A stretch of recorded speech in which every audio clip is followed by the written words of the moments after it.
Years ago, back in the early 1990s, Pat and I sort of well, sometimes even with our kids, we'd make a little trip into New York City.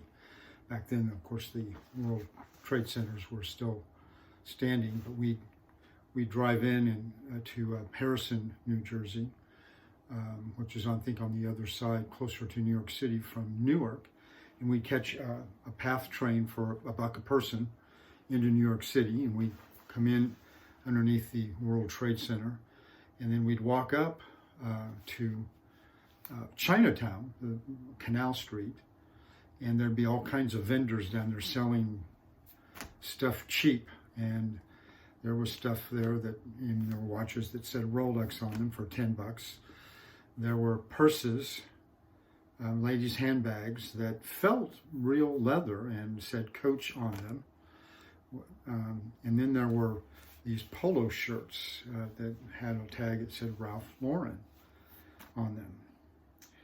And, we used to go up there and have fun with the kids on occasion, and then we'd go off to Little Italy to eat at a restaurant. And then somewhere in the early 90s, again, some friends of ours, we took them along, and next thing you know, it became sort of a thing to go. And they, some of their friends found out about this stuff, and all of a sudden they would have Christmas lists on getting Rolex watches and Coach purses and Ralph Lauren polo shirts. Now, for those you may not know much, we were buying watches that said Rolex on them for $10.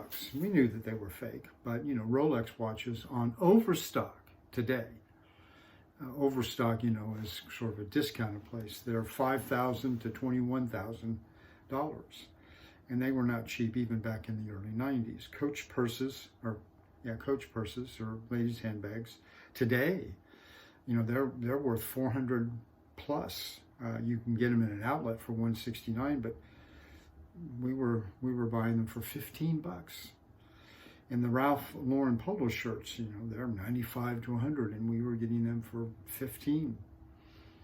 We knew that they were falsely marked. We knew that it wasn't true, but it was kind of fun to fool people, or at least fool them for a little while. Hey, look, I got a Rolex watch here.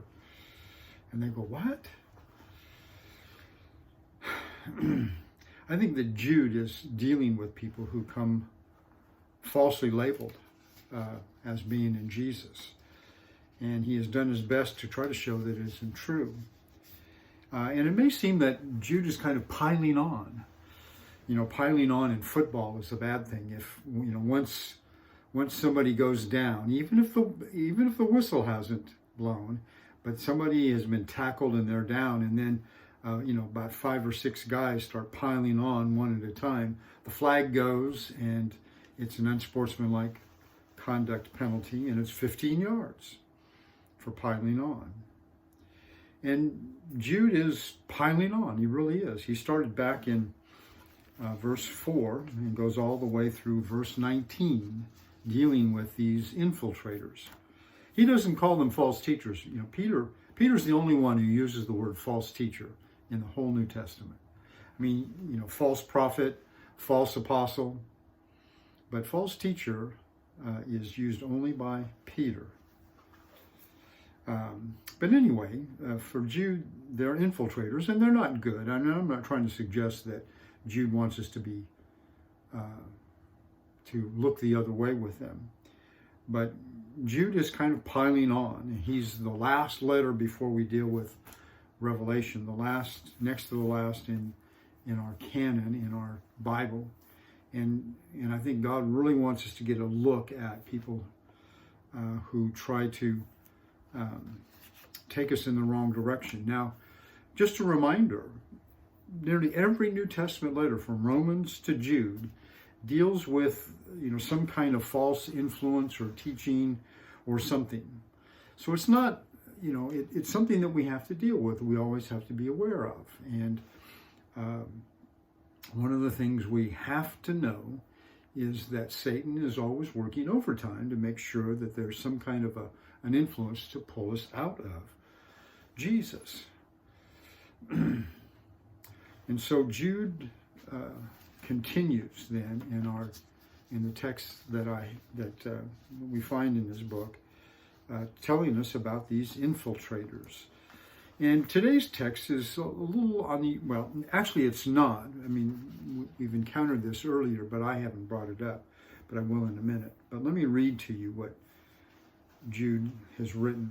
He says, it was also about these men that Enoch, in the 7th generation from Adam, prophesied, saying, Behold, the Lord came with many thousands of his holy ones to execute judgment upon all, and to convict all the ungodly of all their ungodly deeds which they have done in an ungodly way, and of all the harsh things which ungodly sinners have spoken against him.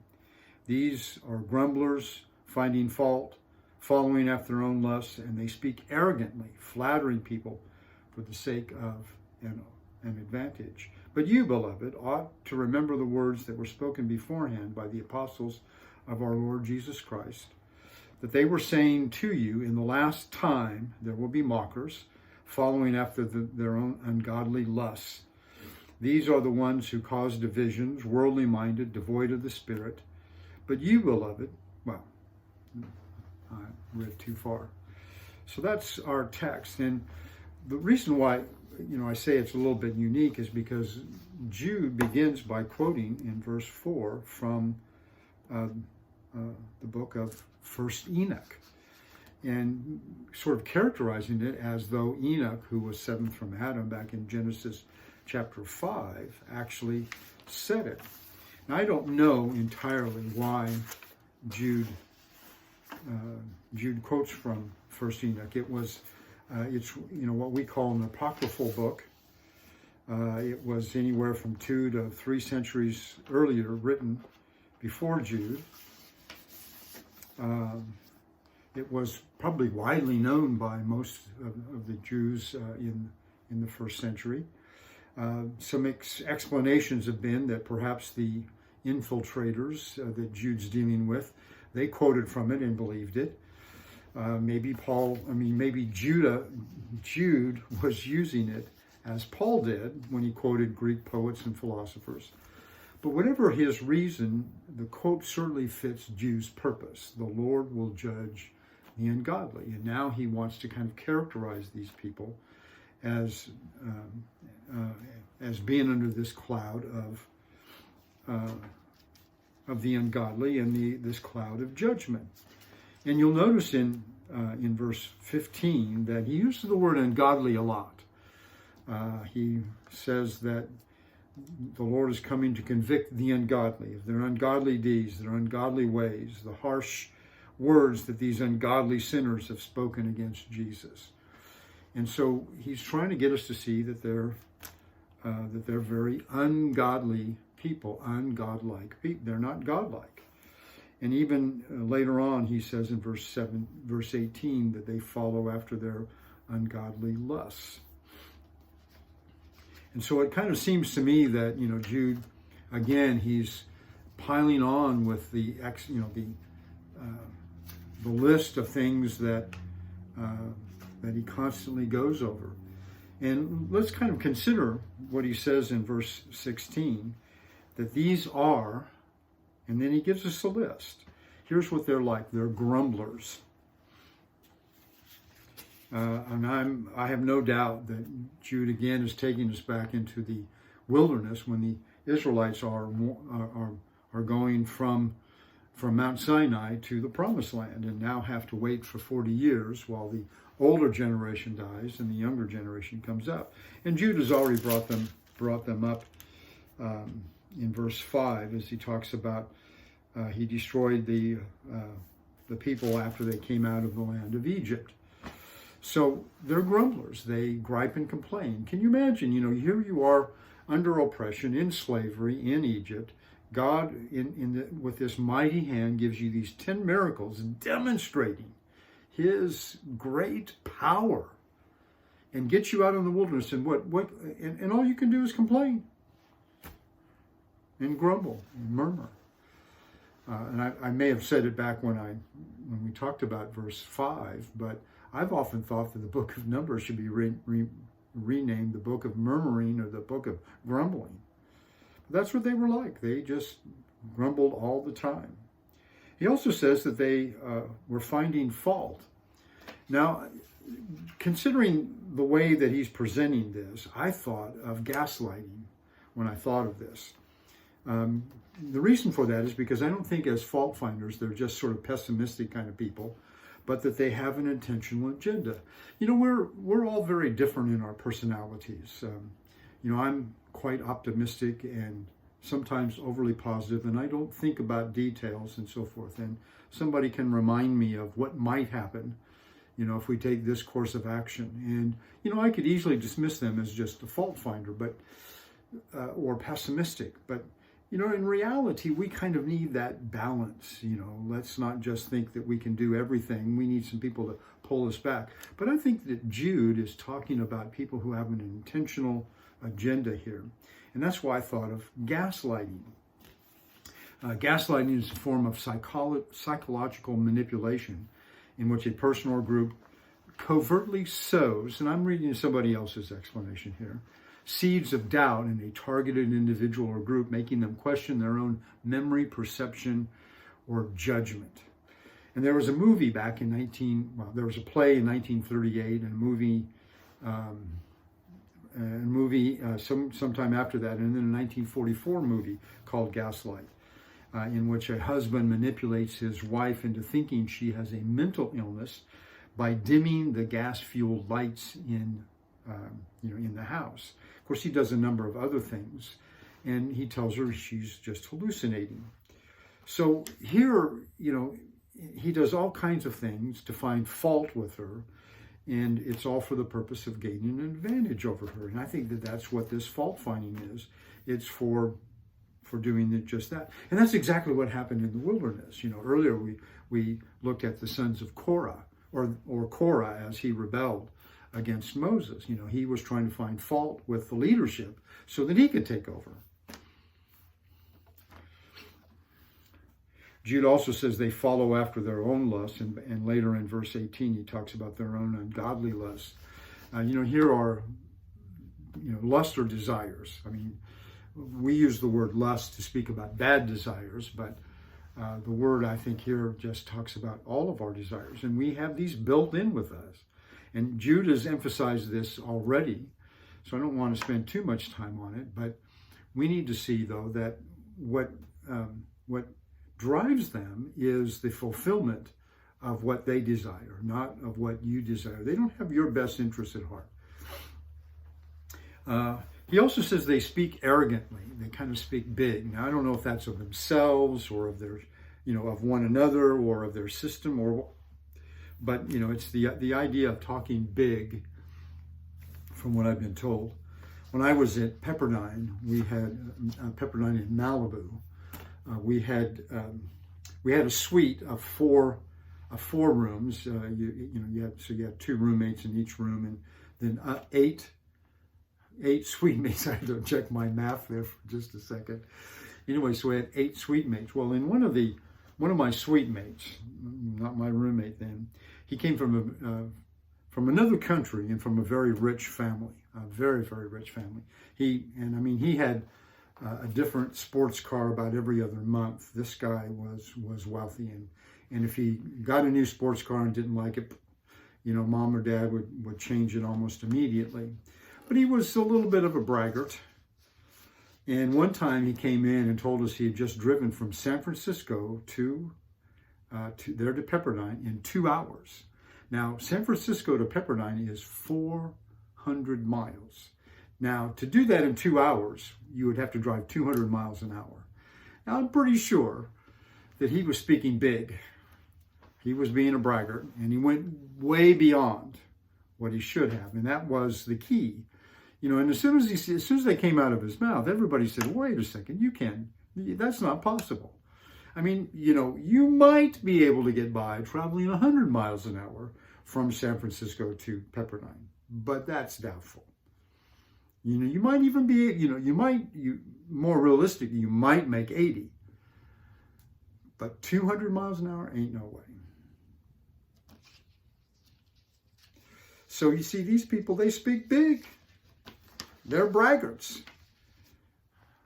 And then he says, lastly, they flatter for the sake of an advantage. Kind of like the opposite of fault finding. I want to get in good with people, and so I talk them up. And what happens is that when people flatter us and they kind of grow in our estimation, we tend to look the other way. But what's sort of interesting about this, grumbling, fault finding, speaking arrogantly and flattering, following their own lust doesn't kind of fit in, but Jude focuses mostly upon their speech here. And he says, so look at their speech. This is a good way, of figuring out just exactly what's going on in their lives. But now Jude makes kind of another interesting move in verse 17. He says, beloved, you ought to remember the words that were spoken before by our apostles of our Lord. And he says that they told you that in the last time there will be mockers, following after their own ungodly lusts. And so now he turns from calling them ungodly and focusing upon their speech to calling them mockers. Now, the word mocker, is somebody, is one who makes fun of others, who derides you and so forth. And what's interesting is that this word, the verb form for mocker, is used a lot in the Gospels about speech spoken against Jesus. And in fact,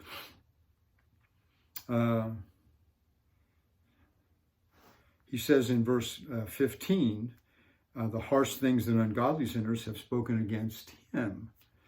And I really think that he's there talking about Jesus. And so he's putting these people in the category of the mockers and the scoffers who made fun of Jesus and who tried to put him down as he did miracles, as he performed, as he taught, and did the things they needed to do in order to draw people into what he was doing. And so now what Jude has done is he's kind of put them on the same sort of level. Now, I know that some will say, well, in the last time has to be speaking about, just that certain time period before then. I don't think that Jude's talking about that, because when you really look at the fullness of time, the fullness of our history from the time Jesus died and was raised again until today, a lot of this stuff has always been going on. There's some who seem to think that we've been in a period of blissfulness or blessedness right now, and all of a sudden things are getting bad, and that means Jesus is coming back again. Please, people have been predicting the return of Jesus for a long time because they saw things getting bad in their day. So, some might think that you go back to what Peter has to say in Acts chapter 2 when he quoted Joel. He says, in the last days I will pour forth of my spirit. And Peter says this, which was happening at that particular moment, is exactly what Joel was talking about, which kind of puts us in the last times. And so maybe Peter and Jude and others who talk about the last time have the last era in mind. Because certainly there have been this description that Jude is about to give us is certainly true in his day and ever since. But you notice that he says that they cause divisions. Now here is kind of the ultimate result of their speech. Being people that grumble and they find fault and they speak arrogantly and they flatter. It's all to cause divisions. There's a fable, Aesop's fable, about a lion who used to prowl the field in which 4 oxen used to dwell. And many times he tried to attack them, but whenever he came near, they would turn to their tails to one another, so that when he approached them, he was met by the horns of each one of them, no matter which way he came. At last, however, the oxen, according to Aesop's fable, in which animals talk, argued amongst themselves, and each went off to pasture alone in a separate corner of the field. The lion then attacked them one by one and soon made an end of them. That's what these mockers, these people who use their speech for, is to divide us. And so that's one of the ways that you recognize them is by kind of watching them and recognizing that they're actually using their speech to sort of divide people from each other. And so you then do something about that. He says, second of all, they're worldly minded. Now this is, the King James uses the word sensual, and it's the same word that Paul uses in 1 Corinthians chapter 2, verse 14, where he talks about the natural man versus the spiritual man. Somebody who, and we'll have another word for him in just a minute, or a phrase for them, but this is somebody who's focused upon the world. And this is what I copied from somebody. Worldliness is reading magazines about people who live hedonistic lives and spend too much money on themselves and wanting to be like them. In other words, our desire is to imitate people out in the world, not Jesus. But more importantly, worldliness is simply pride and selfishness in disguise. It's being resentful when someone snubs us or patronizes us or shows off.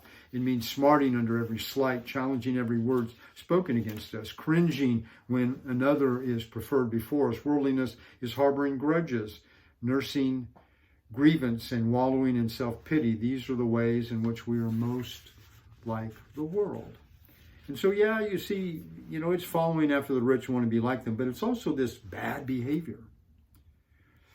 And Jude goes on to say that we are devoid of the Spirit. Some translations just say not having the Spirit. Does not have or want or live like the Spirit wants us to. Does not follow the Spirit-led life. It follows the lust-fed life, the world-led life, the I give in to my impulses life. Interestingly, I've discovered this quote from a fellow named Bishop Burnett. And he says, "There is scarce a more accountable thing to be imagined than to see a company of men professing a religion, one great and main precept whereof is mutual love, forbearance, the gentleness of spirit, and compassion of all sorts of persons, and agreeing in all the essential parts of its doctrine, and differing only in some less material and more disputable things, yet maintaining those differences with zeal so disproportionate to the value of them, and prosecuting all that disagree with them with all possible violence, or if they want means to use outside force with all bitterness of spirit. They must needs astonish every impartial beholder and raise great prejudices against such persons' religion as made up of contradictions, professing love, but break out in all sorts of acts of hatred." In other words, it's the exact opposite of the kind of life we read in Scripture that the Spirit leads us in.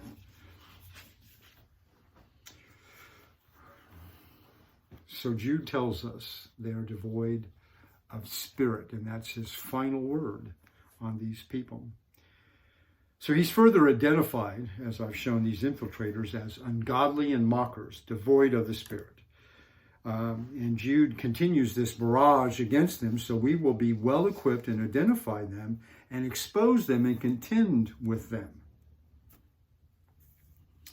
There's a poll that George Gallup did, and he presented it to a group of denominational leaders of a particular denomination.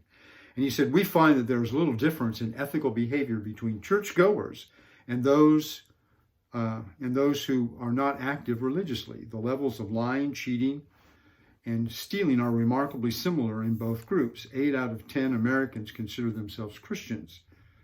Yet only about half of them could identify the person who gave the Sermon on the Mount. Fewer still could recall 5 of the 10 commandments, and only 1 in 10 said that they would be willing to suffer for their faith." So in other words, George Gallup said, when I kind of look at people of the world and people who claim to be in the church, I don't see much difference. And that's really what Jude is trying to help us to see. And maybe Jude's point isn't so much that we need to worry about them, but we need to worry about, again, their influence on us and whether or not we are like them. Sometimes we hold up a mirror and what we see is them when we're looking at us. So I hope that you will not be devoid of the Spirit. God bless.